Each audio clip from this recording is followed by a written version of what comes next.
I'm gonna be honest. Yesterday, in terms of self-improvement, wasn't a great day for me.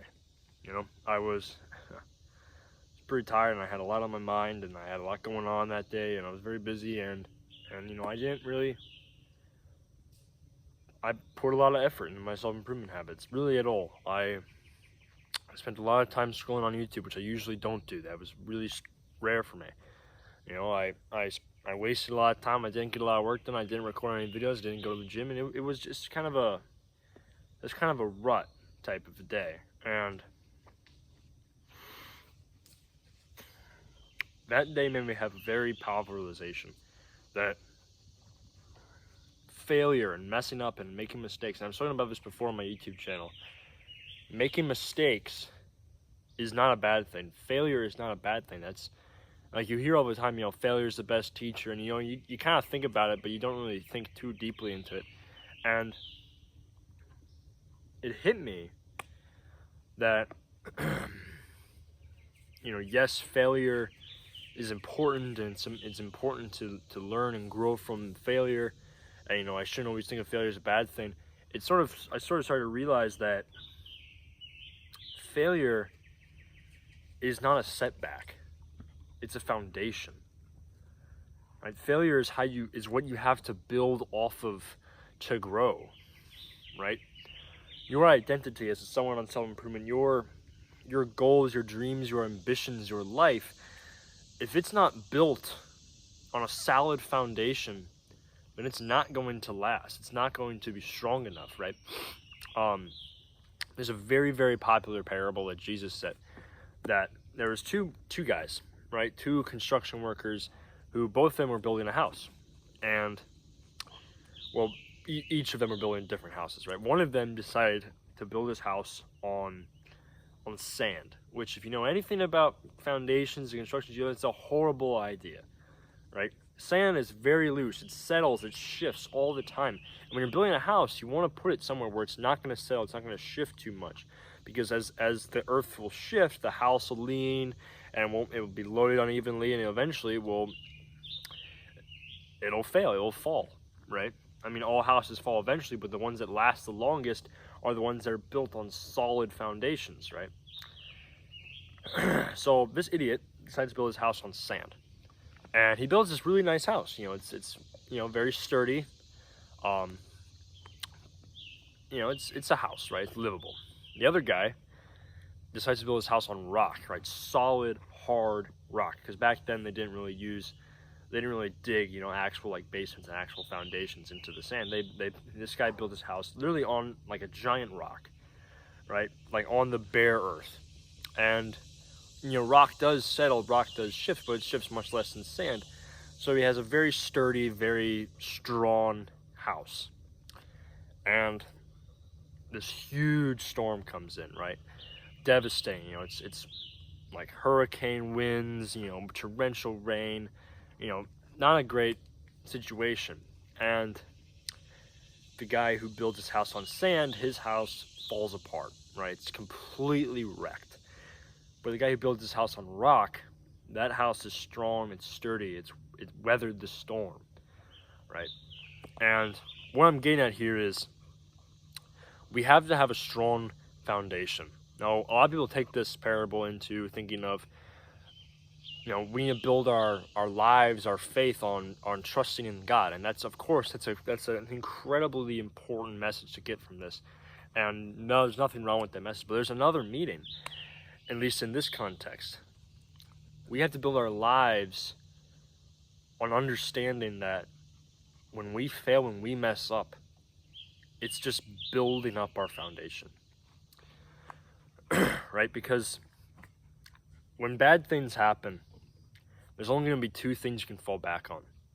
One of them's your faith, one of them's God, right?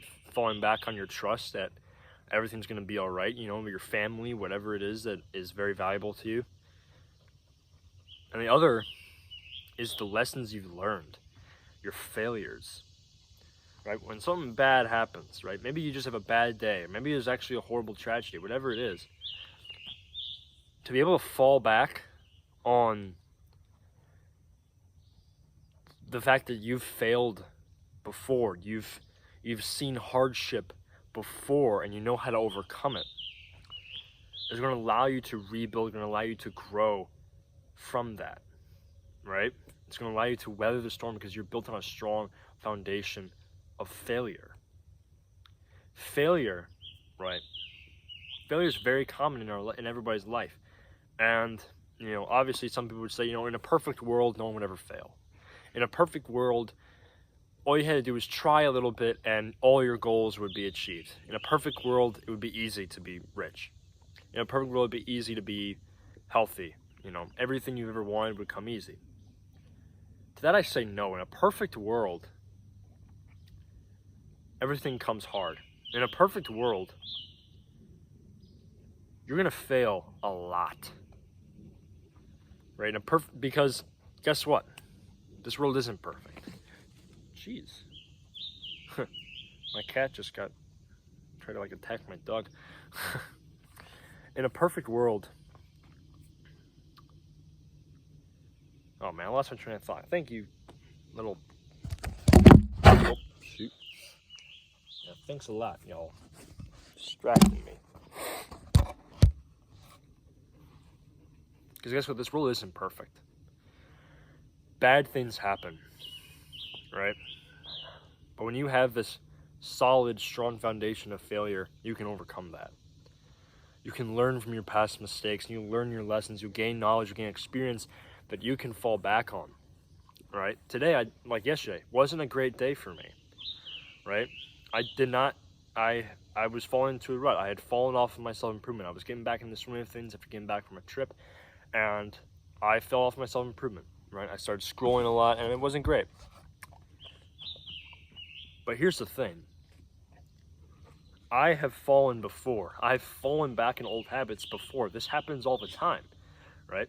And because I have this knowledge and experience of falling back on past mistakes, I know now how to overcome it, right? I know now that I can learn, I can grow, I can change, I can become a better version of myself from those failures because I failed before.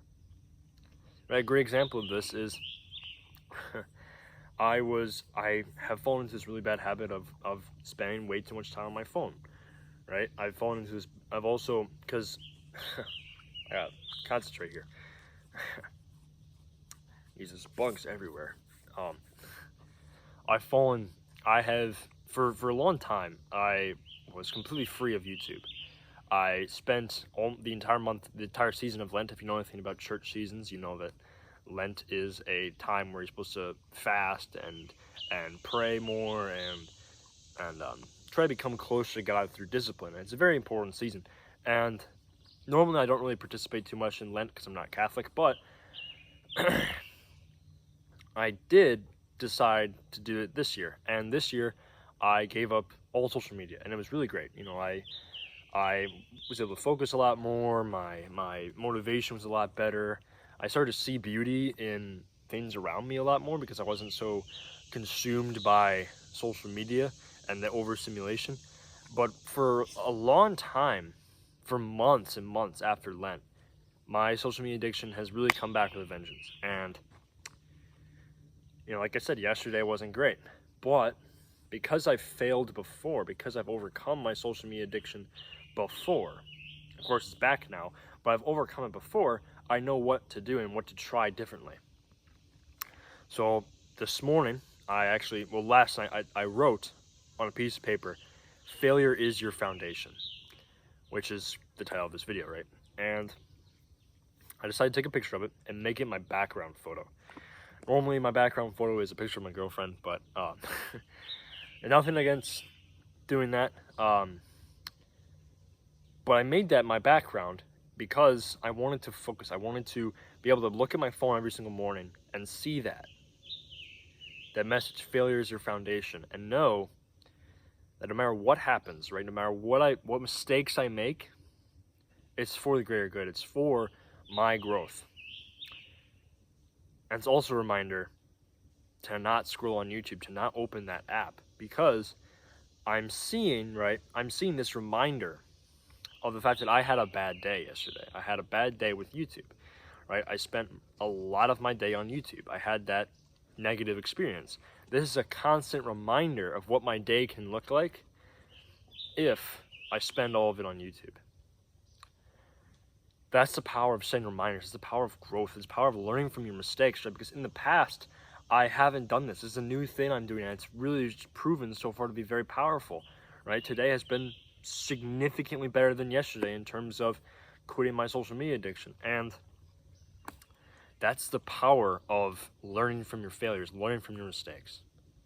So if you made this far in the video, congratulations. You're a very above average attention span. If you want to show your appreciation or whatever, show that show to others that you actually made it this far, because it is actually an achievement and it's worth celebrating. Just just mark down the comments, like that you made this far, and it's very important. Very few people actually make it this far. Most people have clicked off well before now. Yeah, but that's all I got for today. God bless you. Stay wild.